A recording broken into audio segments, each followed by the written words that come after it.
It's 2017 and Old Time Radio DVD is still here. Check out our new customer ownership program and the lowest prices ever. Just go to oldtimeradiodvd.com for full information about this wonderful program. Don't forget our new program, 123 Ready TV. Folks, this is really a great app for Android and Windows phones, computers, and tablets. And it's only $19.99. In the near future, we will be adding a new component to it, Old Time Radio. It's a great product for 2017. Visit oldtimeradiodvd.com today. Place your order. You'll be glad you did.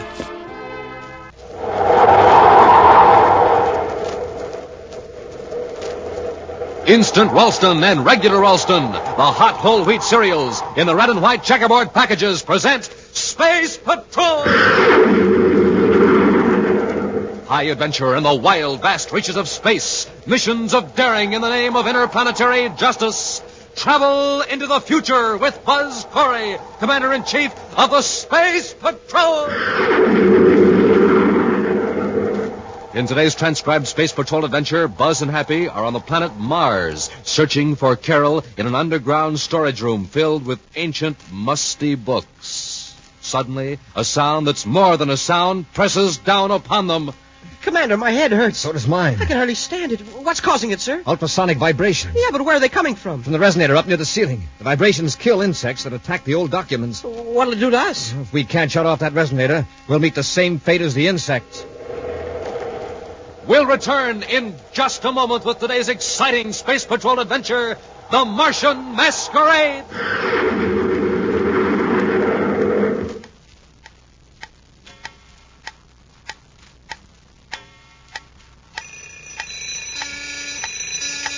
Time's up, Space Patrollers. This is the last call for the terrific MonoView Outer Space Helmet. Yes, this is the last week we can tell you how to get one. So fire rockets and get going, because I don't want any of you to miss out on the fun you can have with an outer space helmet.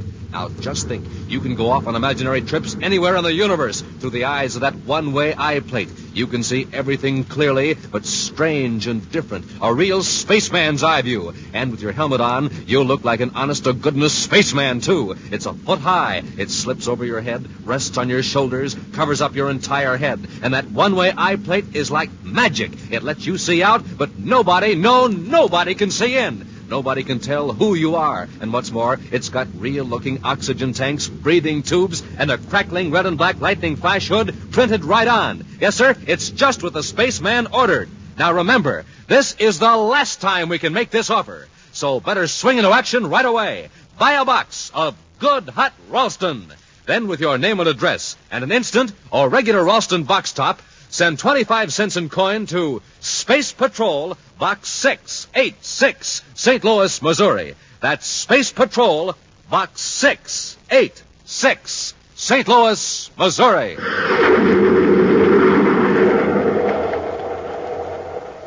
And now, today's Space Patrol adventure, The Martian Masquerade.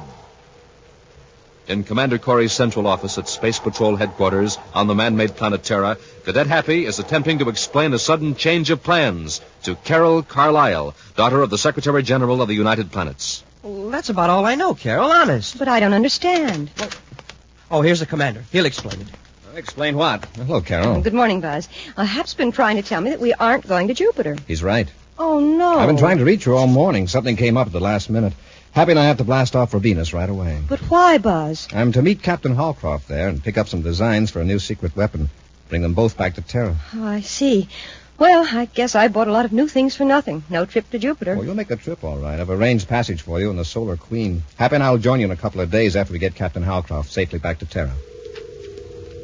Meanwhile, on Venus, in a shabby room at the Venus Plaza, Zyla Kermody sits dejectedly before a dressing table, gazing at her reflection in a mirror. As the door opens quickly behind her, she turns to greet her husband, Earl Kermody. Well, where have you been? Where have I been?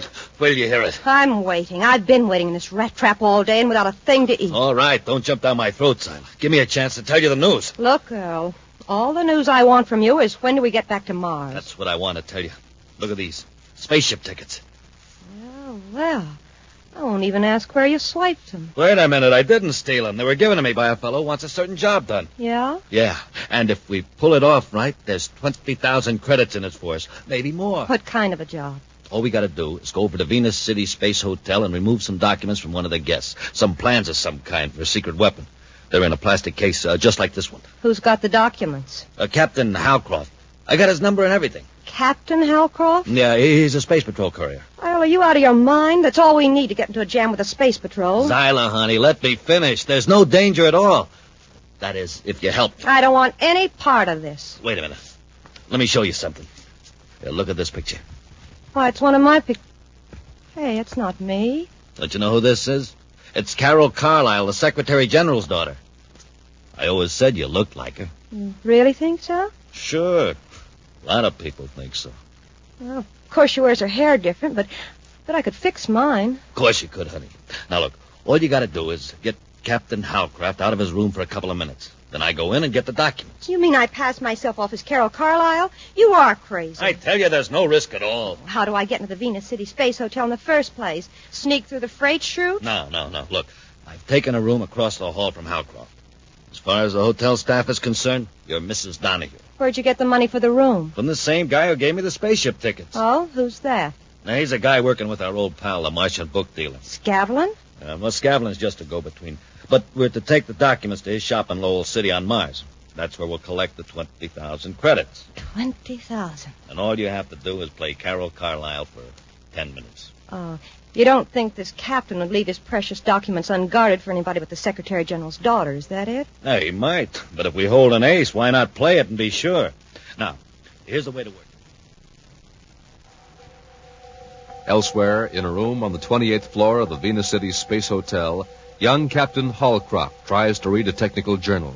But his eyes keep wandering to the ray gun handy on the table beside him and to the drawer containing a case of valuable documents.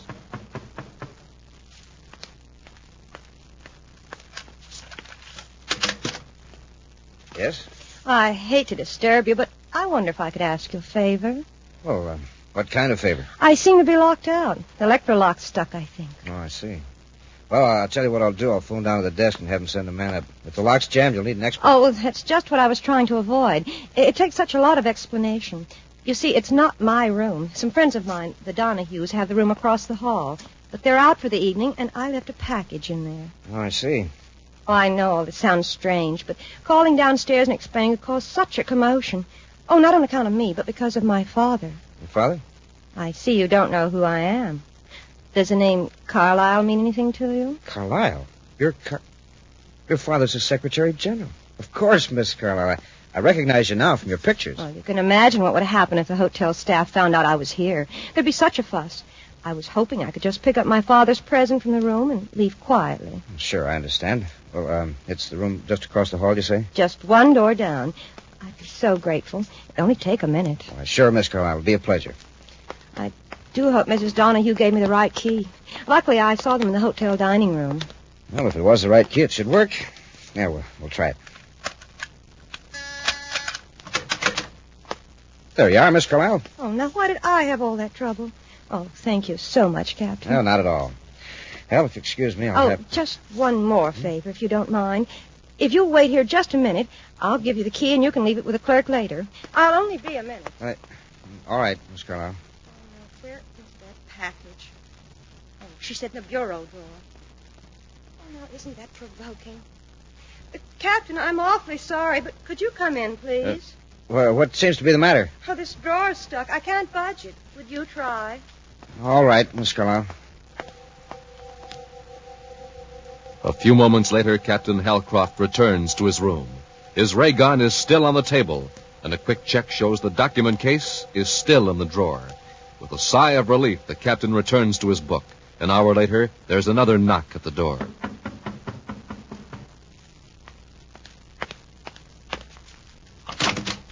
Captain Howcroft? Commander Corey. Come in, sir. Thanks. Captain, this is Cadet Happy. How do you do? How do you do, Captain? Wasn't expecting you so soon, Commander. But believe me, I'm very glad you're here. Any trouble? No, sir. I'll take the plans, Captain. But you're still to follow your original orders, just as though you still had them. Yes, sir. Here's the case, Commander. I'll remove the plans so you can take the case with you. It's empty. Smoking rockets. I don't understand. That case hasn't been out of my sight since it was given to me. Have you left your room since you checked in here? No, Commander. I stayed here on guard except a couple of minutes. Where did you go? Well, just across the hall, but I wasn't gone for more. Well, why did you go across the hall? Well, I guess I'd better tell you the whole story. Miss Carlyle needed help getting into a room. Who is Miss Carlyle? Well, the Secretary General's daughter, Carol Carlyle. Captain, Carol Carlyle is on her way to Jupiter. She looked exactly like her. Hair, eyes, everything. She's an imposter. You say she had a room right across the hall? She said it was a friend's room, Mrs. Donahue. I have the key. She left it with me. Happy, take the key. Check that room. Yes, sir. Come on, Captain. We'll go down and talk to the desk clerk. 15 minutes later, Buzz Happy and the very worried Captain Halcroft are in a surface car heading for the Venus City spaceport. Commander, I can't tell you how sorry I am. Well, all we can do now is find those crooks. Well, we're looking for 3 of them, a man and 2 women. Is that right, sir? No, Happy, just a man and a woman. The woman who posed as Carol is also Mrs. Donahue. Well, how do you know that, sir? I showed a picture of the real Carol to the desk clerk. He said that if Mrs. Donahue arranged her hair differently, she'd look exactly like a picture of Carol. Oh, then she entered the hotel as Mrs. Donahue, went to the room, fixed her hair differently, and knocked on Captain Halcraft's door, right? And I fell for it. You were fooled by an expert, Captain. She had all the props, even the gift package in the drawer. Yeah. And while you were opening the drawer, Mr. Donahue slipped into your room and got the documents. Well, our best bet is to try to leave Venus before the theft is discovered. If they don't show up at the spaceport, we'll start a search of the entire city.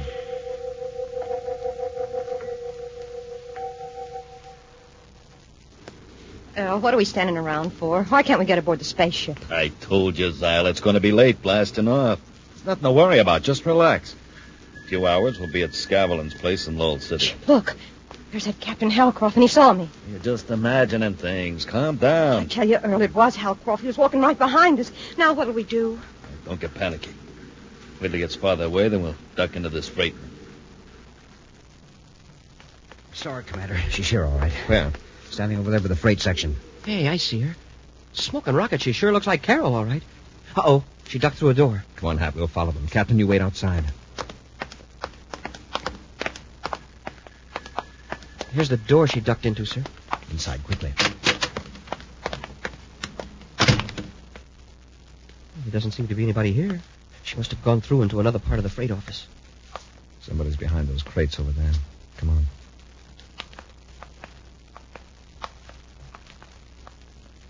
All right, lady, come on out. So I'm out. Hey, no wonder the captain was fooled. Well, what do you want? I haven't done anything. If you haven't, I'm sure you won't mind coming with us. You're wrong, mister. Commander! You... Oh, you really clobbered him. Come on, let's get out of here. We'll return to Space Patrol in just a moment. Gang, hurry, hurry, hurry. This is positively, absolutely, definitely the final week we can tell you about the terrific, the sensational, the wonderful Monoview Outer Space Helmet. So hurry, hurry, hurry. This is the last time we can offer the swell Monoview Outer Space Helmet and tell you about the swell times and the swell fun you can have with one. You know, it's the one and only outer space helmet that keeps your identity a complete secret. Because that one-way eye plate lets you see out, but nobody else can see in. It's got special outer space ear plates, too. Everything you hear sounds like it's coming from way out in space. And don't you forget about those real-looking oxygen tanks, breathing tubes, and neat lightning flash hood printed on. So hurry, hurry, hurry. For only a quarter, 25 cents on a box top, you can get a Monoview Outer Space Helmet. Just buy a box of good hot Ralston. Then with your name and address and an instant or regular Ralston box top, send 25 cents in coin to Space Patrol, Box 686, St. Louis, Missouri. That's Space Patrol, Box 686, St. Louis, Missouri.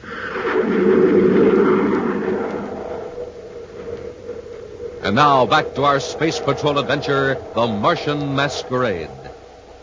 Taking advantage of her striking resemblance to the Secretary General's daughter, Zyla Kermody helped her husband steal plans for a secret Space Patrol weapon from Captain Halcroft.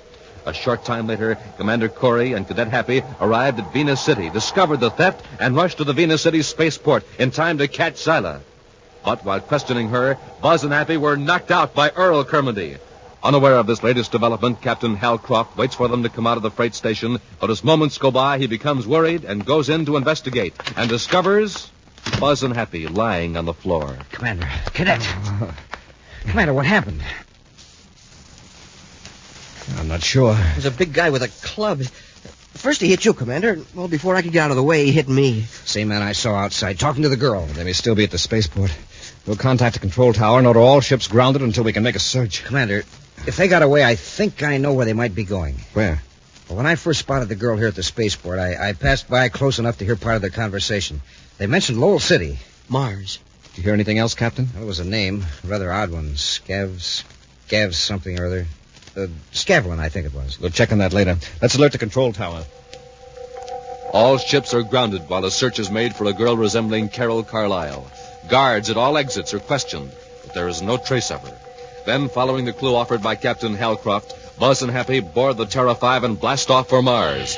With Happy at the controls of the ship, Buzz finishes a call to Space Patrol headquarters. Now, that's all, but remember, when you locate Miss Carlisle, ask her to call me immediately on my private frequency. Corey out. Any luck, Commander? Captain Halcroft was right. What do you mean, sir? There is someone named Scavlin in Lowell City. Uriah Scavlin. He runs a bookstore. Bookstore? That doesn't sound very suspicious. No, in fact, it's quite innocent. So innocent that I wonder why people like our friends the Donahues would be interested in it right after pulling a robbery. Yeah, that is strange. Well, has this Scavlin any kind of a record? No, but our Mars agents have been to his shop several times. You see, he specializes in rare books, first editions, collector's items. When such books are stolen, our men naturally contact all dealers, Scavlin among them. Well, have you tried having Major Robertson run a search through our master files on the Donahues? Yes, but I doubt that anything will turn up. That woman's name is no more Donahue than it is Carlisle. Yeah, I guess it's right. However, if the phony Miss Carlisle or Mrs. Donahue visits Scavlin's, it'll be reported to Lowell City headquarters. Carol Carlisle at Jupiter City headquarters calling Commander Corey aboard Terra 5. Carol Carlisle to Commander Corey. Corey here. Oh, I just got your message. When did you arrive at Jupiter City? There's a change in plans, Carol. Oh, Buzz, not again. Yes, and you're directly involved. Get the first passenger ship to Mars. I'll meet you at Lowell City Space Patrol headquarters. Mars? But why are you going there? I'll explain when you arrive. Well, can't you tell me over the spacephone? Definitely not. Corey out. Well, after that, I'll bet Carol will be there waiting for us. A tall man and a blonde girl stroll down a side street in Lowell City, capital of Mars. The man carries a package under his arm, a package that might conceivably be a book. They pause before a large store bearing the sign, Scavlin's Bookshop. Oh, wait. Come on, Zyla. What are you holding back for? I don't think we should go in there. How else are we going to collect? Come on.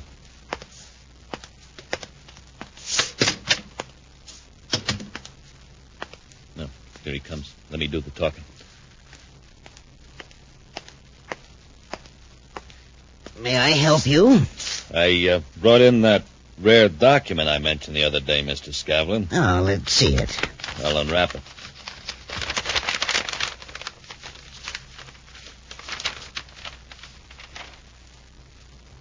It doesn't look like much to me, just a book. Don't judge a book by its cover. Open it up.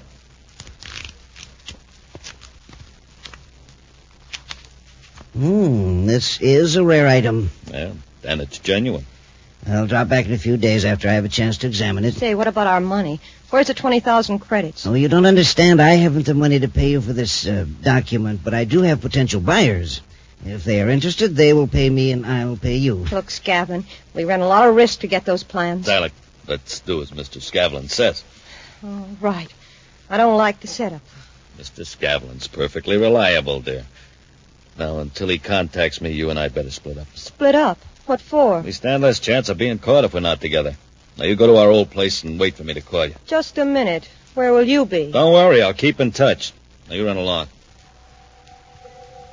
Hours later, in Space Patrol headquarters at Lowell City, Carol listens to Commander Corey's account of the theft. And you know where she is? Yes, one of our agents trailed her when she left Scavlin's bookstore. We don't know where her partner is or what they've done with the plans. Wouldn't you say the plans are in the bookshop, Commander? That's likely, but to raid the bookshop now might give Scavlin a chance to tip off the ringleaders. I'm hoping Carol can help us. I'll do anything I can, Buzz. I want you to go to Scavlin's and try to get some evidence. It may be risky, so I'm giving you a miniature spacephone to conceal on your person. We found out that the woman's name is Zyla Kermendy. Her husband's name is Earl. Well, what do you want me to do at Scavlin's? I want you to impersonate the girl who impersonated you.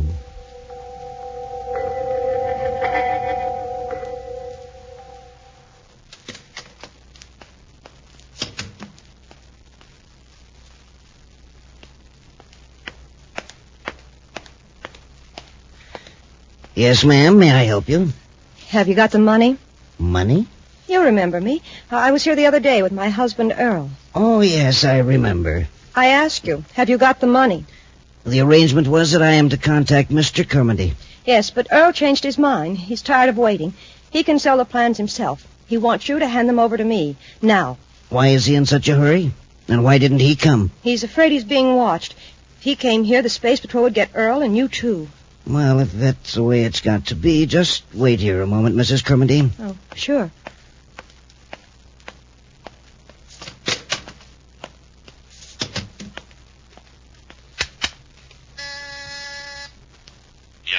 Kermody, this is Scavlin. You better get over here right away. You got the money? No, but your wife's trying to double-cross you. Huh? She come to the shop? She's here now. All right, keep stalling. I'll be right over. Okay. Moments pass in the quiet, musty bookshop. Carol waits anxiously for the proprietor, Uriah Scavlin, to return. In another part of the store, she hears a series of muffled scraping sounds, as though heavy boxes were being moved. Could it be that Scavlin really is going to remove the stolen plans from hiding and give them to her? Suddenly, the street door bursts open. There you are here, Siler. I'll fix you, you double-crossing little... Go, you're hurting I never thought me. you'd try to pull a trick like this. Wait a minute. Scavlin, where are you? Right here. And if you're going to beat your wife up, do it somewhere else. This isn't my wife. This isn't Zyla. It isn't. No. Then who is it? It's the Secretary General's daughter. She knows the whole setup. Space Patrol must have sent her here as a spy. We've got to get rid of her. We'll hide her in the basement with all those old books. Mean where you've got the secret plans hidden? Yes, get her down there, quickly. All right, come on, sister. Get going. Down the stairs. A few moments later, a Space Patrol surface car screams to a stop in front of the bookshop, and two men rush to the door. It's locked, Commander. I can fix that. Now, before the space phone cut off, they put Carol in a basement. Let's find the stairs. I haven't heard a sound out of that miniature spaceophone for several minutes. Hope we're not too late. I hear the stairs, Happy. Have your ray gun ready. Yes, sir. Gee, this place is musty. Yeah. Carol! Carol, where are you? Oh, Buzz, is that you? She's down this way, sir. Buzz, happy. And the spaceophone worked after all. When they threw me down here, they broke it, and I was afraid you didn't hear me. Where are they now? They said something about getting a truck. We'll get you out of here, then come back and look for the plans. Yeah, before Scavlin and Kermody get back. What's that? The door closed. Uh-oh. Looks like the boys are back. We're locked in here. Oh, Buzz. Now, don't worry, we're still all right. Captain Halcroft will realize there's trouble when he doesn't hear from us. Yeah, and... Commander, my head hurts. It's some terrible pressure. What's happening? It's ultrasonic vibrations Where are they coming from? from a resonator up near the ceiling. Vibrations kill the insects that attack these old books. Yeah, well, what'll it do to us? Well, if we can't shut off that resonator, we'll meet the same fate as the insects. Buzz, I can't stand it any longer. The pain's driving me crazy. Cap, we've got to act fast. I can hardly move, and it sounds getting louder. It isn't the audible sound that's hurting us. It's the higher cycles. Happy, if we can move that ladder, raise it up, crash it against the resonator. I'll try it, sir. It's heavy. Awful heavy. Commander, I can't hold it. Here, I'll try it, Hap. It'll only reach. Hey, Commander, maybe I can climb it. You'd lose your balance, sure. You're getting it, sir. The top of the ladder is right next to the resonator. Push it hard, sir. You did it, sir. It's off. You broke the circuit. Yeah, Hey, Commander, Carol fainted. I know. She'll be all right. That gives me an idea. Listen. Is there anything in there, Scavlin? Of course not. The walls are insulated. But I can guarantee there isn't anything alive in that room. 1 minute of those ultrasonic vibrations is all a human being can take. You've had 5. I'll cut the switch. Now we'll open the door and take inventory.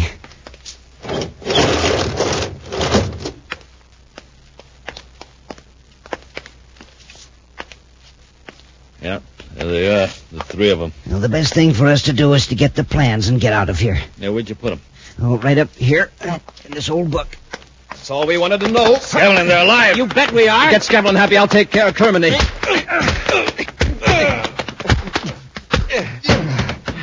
Keep an eye on him, Happy, while I take care of Carol. I'm all right, Buzz. Here, I'll help you up. Oh, thanks, Buzz. Well, Happy, I thought I told you to keep an eye on our prisoners. Oh, excuse me, sir. I was just noticing a book here. A real old one, printed way back in 1955. 1955? Well, that's 1,000 years old. Commander, can I take it with me to read in the ship on the way back to Terra? It looks real interesting. Oh, what's the title? Why Man Can Never Visit Other Planets.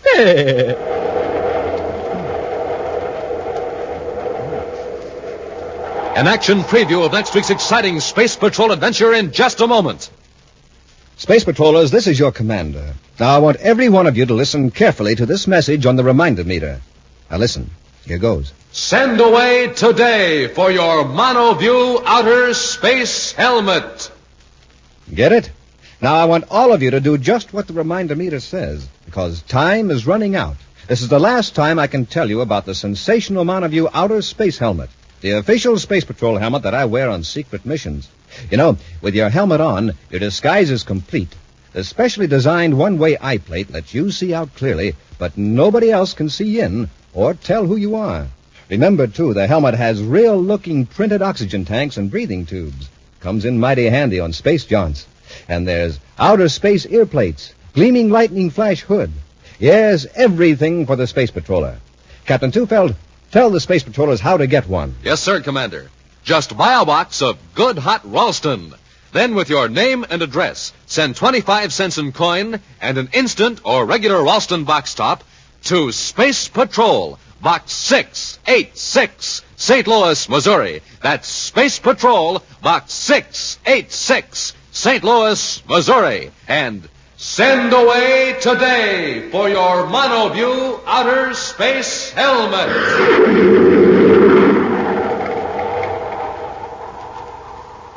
And now, a preview of next week's exciting Space Patrol adventure. Buzz and Happy are searching through an abandoned spaceship, half buried in a landslide in the mountains of Venus. Whatever forced this spaceship to land certainly wasn't the lack of fuel. Just look at all these drums bolted to the racks. They all seem to be full. Commander, the ship's moving. The dirt's getting away. We're sliding down the slope.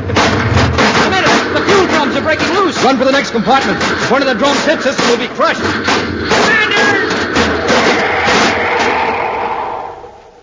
Be sure to join us next week for the thrilling story, The Treasure of Mount Rollcab, when Instant Ralston and Regular Ralston again present Space Patrol! Space Patrol, created by Mike Moser, starring Ed Kemmer as Commander Corey and Lynn Osborne as Cadet Happy, was written by Lou Houston, produced and directed by Larry Robertson, executive producer Mike Devery. Other players were Virginia Hewitt, Ken Mayer, and Norman Jolly. Dick Tufeld speaking.